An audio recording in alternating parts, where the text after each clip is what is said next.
We're still top of the table. We're still in the automatic promotion spot, but the chasing pack are closing the gap, and it is now extremely tight at the top. Hello everyone, and welcome to episode 15 of our Maidstone United Save. In today's episode, we are going to take on Dartford and then Billericay, both in the league. Since you were last with me, things improved, but as you can see, our gap at the top of the table, our lead at the top of the table is now 1 point over Braintree. Our goal difference is much better than anyone else, but we're getting caught. We're getting caught. At one stage, that was 9 points. If we go and look at our schedule, whatever you want to call it, we went on a unbeaten run of 6 games in January. Didn't concede a goal. We absolutely hammered Truro. Then we beat Havant and Waterlooville. We beat Maidstone United from the National League in the FA Trophy 4th round. 3-0 against the Met Police, 2-0 against Slough, and then a 1-0 win against Hungerford. Then in our last game, Hemel Hempstead. Again, goals disallowed. Another 2 goals disallowed in that game. As I've said before, I think it's a bit of an issue in Football Manager, especially in the lower leagues, that there are a lot of goals being disallowed. But even in the higher leagues, there's a lot of goals being disallowed. I know they're trying to be they're trying to resemble real life or whatever, but I don't think there's that many disallowed goals in real life. I mean, there was one game earlier on in the season when we had 3 disallowed. We had 2 disallowed in this game. We were 1-0 up. Should have been 2-0 up. Then they equalised. Then we had a goal disallowed again that would have put us 2-1 up. But I said we had the beating of Hemel Hempstead earlier on in the season, but it seems that they've got a little bit of revenge. And that leaves us, as I said, 1 point clear of Braintree at the top of the table, 5 points clear of Dulwich, and 10 points clear of today's first opponents, Dartford.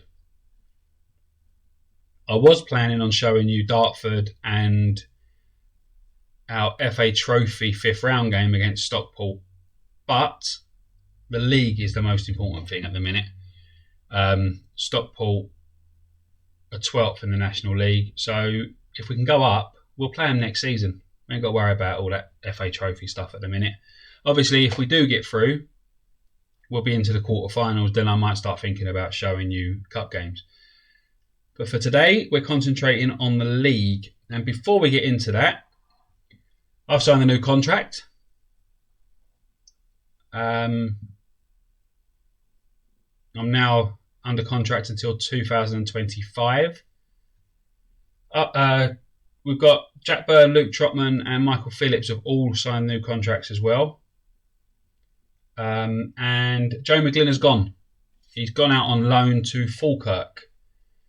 If we look at the transfer history, he's gone to Falkirk.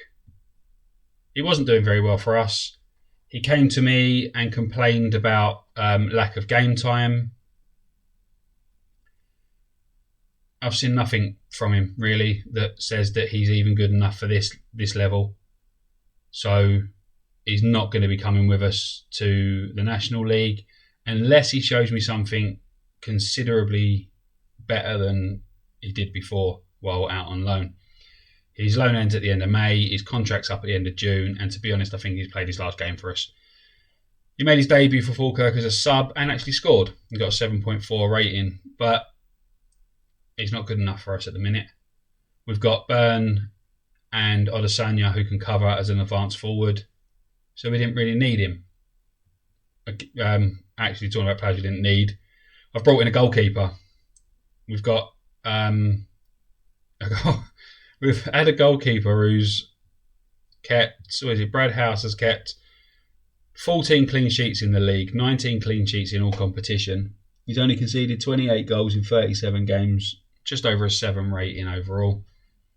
And I brought in a goalkeeper. And the reason I brought in a goalkeeper is because he's better. He has better ability.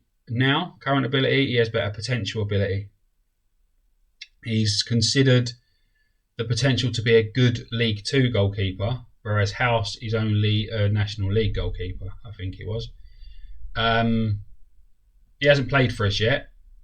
He's about to go and get his debut today in the game against Dartford. But yeah, I didn't need him, but he was available on a free. He's only getting paid £450 a week, which is less than House is getting. And he's better quality, so hopefully he'll improve. The advice is that I should pick House ahead of Parks, even though Parks is considered to be better.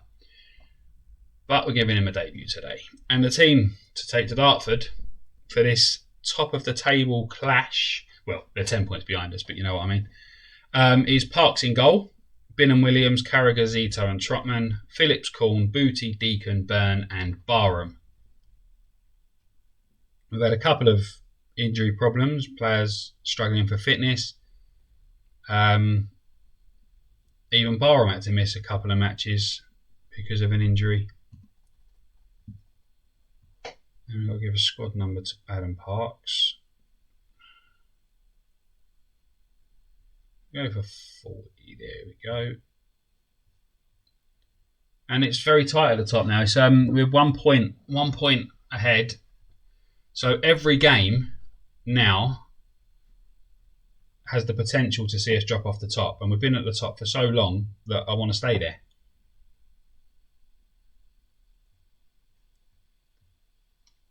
We're still, I didn't show you it, but on the season preview, we're still tipped to win the league, but only just.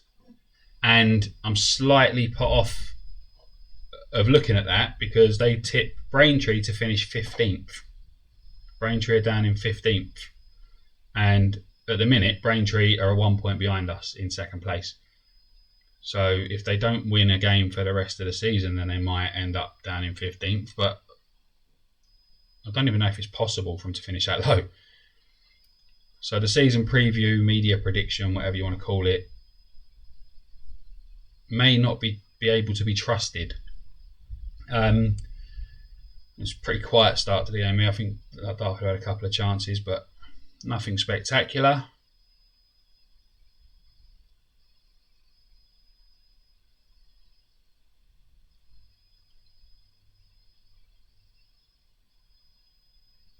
I don't know how that's a penalty. I really don't. Our player's gone for the ball and it looked like their player tripped our player, but it's a goalkeeper has saved it. Double save. And that new goalkeeper might be alright. He saved the penalty and then saved the follow-up attempt as well. Great double save.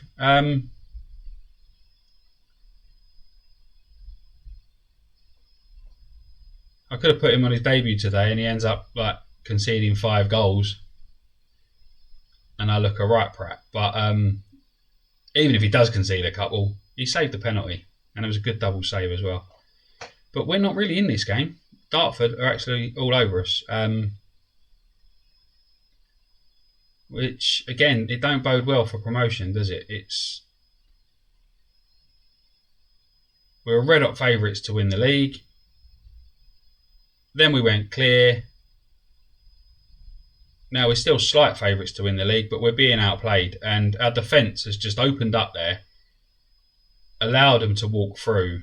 And to be honest, I can't really blame the keeper because the keeper couldn't have done anything about that. Look, you got there, he should have tackled him. There, he's well out of position. Then 2 go together and still allow him to pass. Our defence is not great against better teams. As you saw from the schedule, the matches that we played through January, which were against teams that were down the bottom of the table, we kept clean sheets. As soon as we play a team with decent or a half decent attack, we concede, and there's a penalty to us. 100% all day long, and twice on a Sunday. Come on, Barham. Let's get the equaliser. And he does. Slots it in the bottom corner, and we're back in the game, completely against the run of play, but we'll take it. We're back level. You know, easy as you like. The goalkeeper jumped as far away from the ball as possible. Yeah, what I'm saying is we keep clean sheets against teams that have no real attack. As soon as we start to get a bit of pressure put on us, the defence folds. Like left back, another good save from the keeper. Left back position is a little bit of an issue. We've got Sam Hill and Bingham Williams, who are of similar ability. Hill's just that little bit better, and I brought him in as a better replacement for Bingham Williams. But I don't think either of them are going to be good enough for the National League. I'm in two minds whether they're actually good enough for this level. They've both put in a couple of decent performances. They've both had like 7.5 ratings or whatever. But they're decent at this level. But in the team that they've got around them,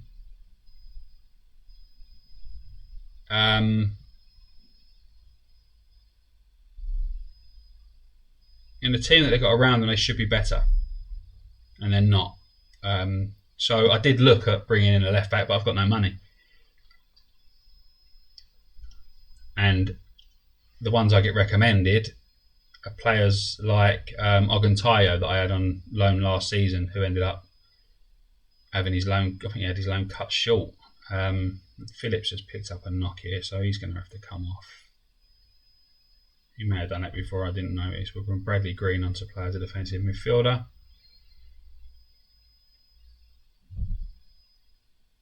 And there is a stunning finish from Jack Barham. Completely out of nowhere again, really. We scored a penalty against the run of play to get the equaliser.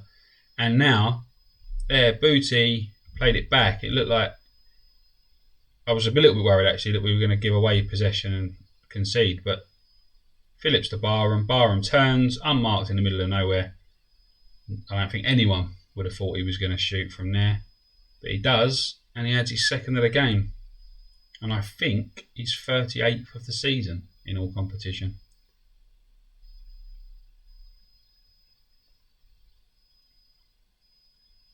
This game's far from won yet. We've got players who are struggling for fitness. I took my eyes off it for a second.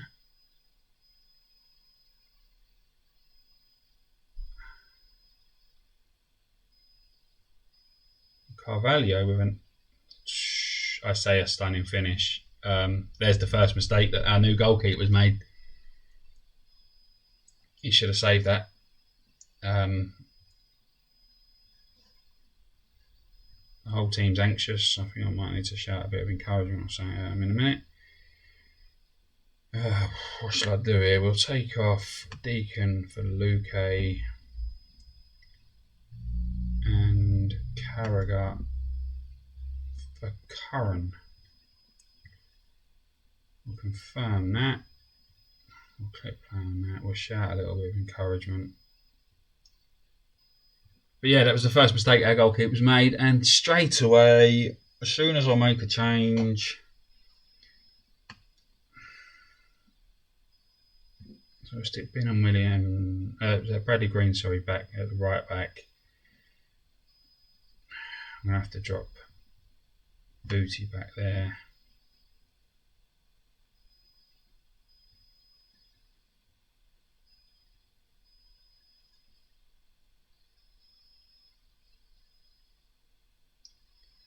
And it looks like we may be heading for another draw.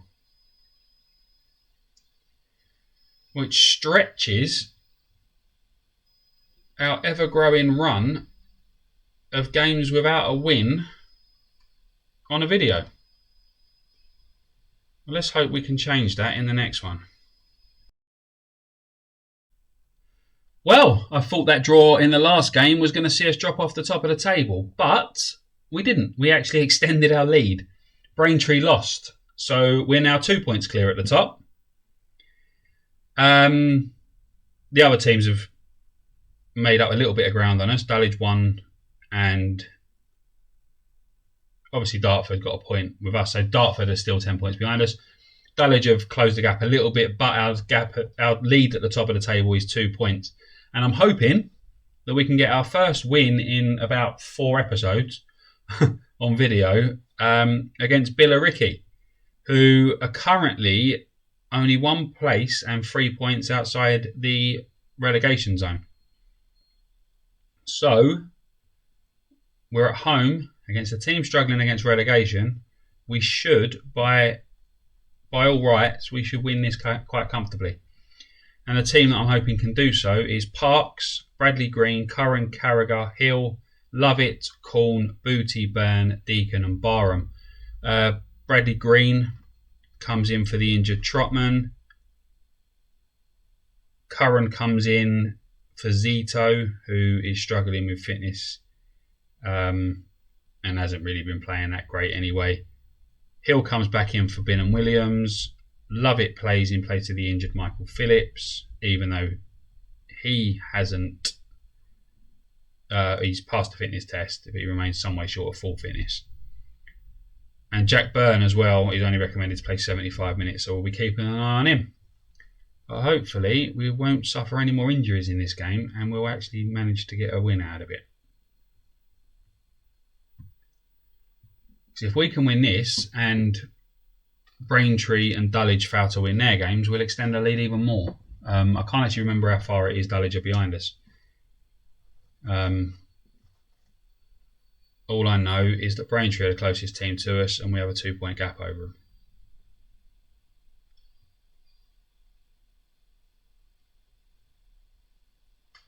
So we could do with picking up all 3 points here.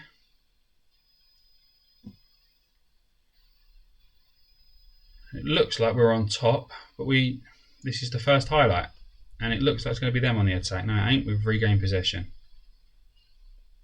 Booty to Corn in midfield. Corn with a little chip over the top. And Barham has put it wide. And the goal machine has missed what looked like an easy opportunity to open a scoring.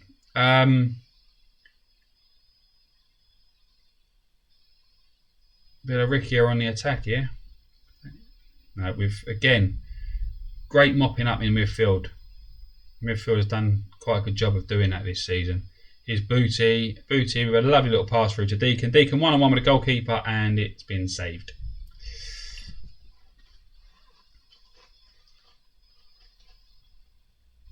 Booty with a corner. It's been cleared and Billericay will look to break, but they weren't really quick enough. Gave our defence a chance to get back. There's a lovely ball over the top and that has to be a red card. Has to be a red card. Freddie Grant is sent off. It's a shame that I haven't got the replays on for that. Booty's free kick has been saved and pushed against the post by the looks of it, or it just went straight through to the post.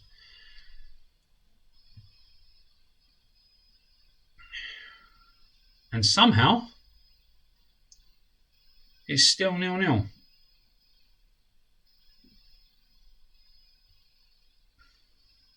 I don't like what I just saw. Regan Booty's been demotivated by that, but even he must know that we should have been ahead. And Barham with a bit of a long range effort. Dulwich are winning. So that don't look good for us.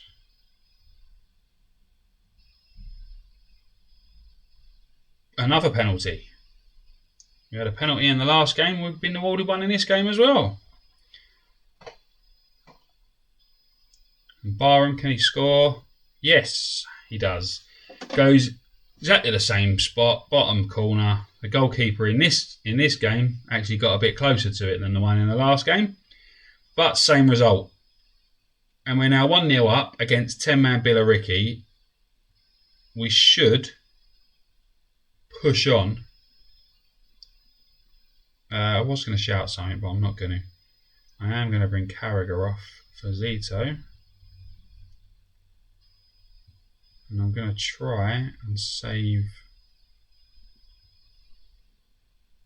Booty's fitness.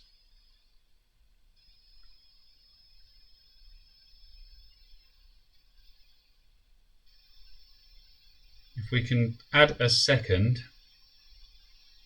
that should put the icing on the cake and the cherry on top and the sprinkles and all that.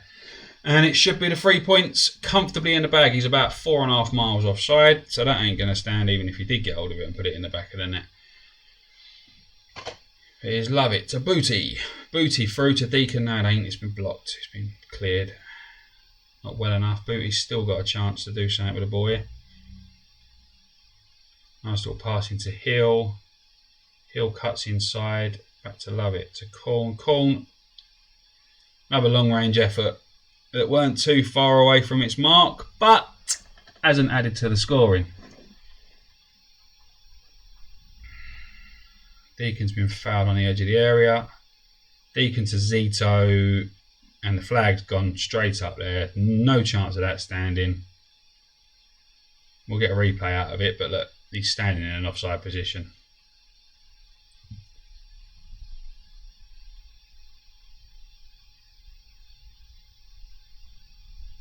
Stupidly standing in an offside position then.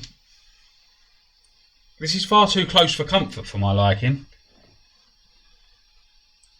5 minutes left against a team with 10 men.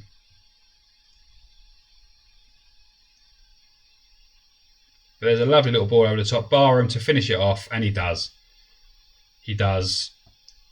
Slots the ball past the goalkeeper. 2-0, and I can relax.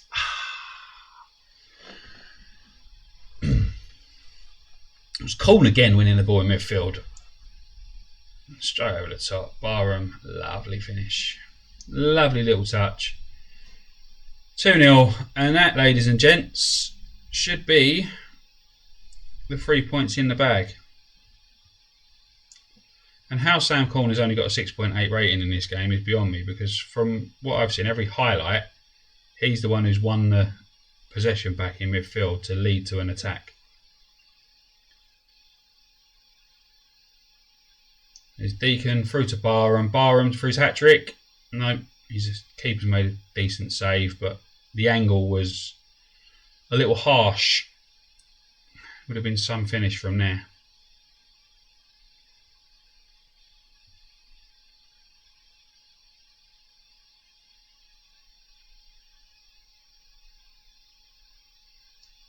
Bradley Green to get the cross in. Fights off the challenge. And then crosses to no one.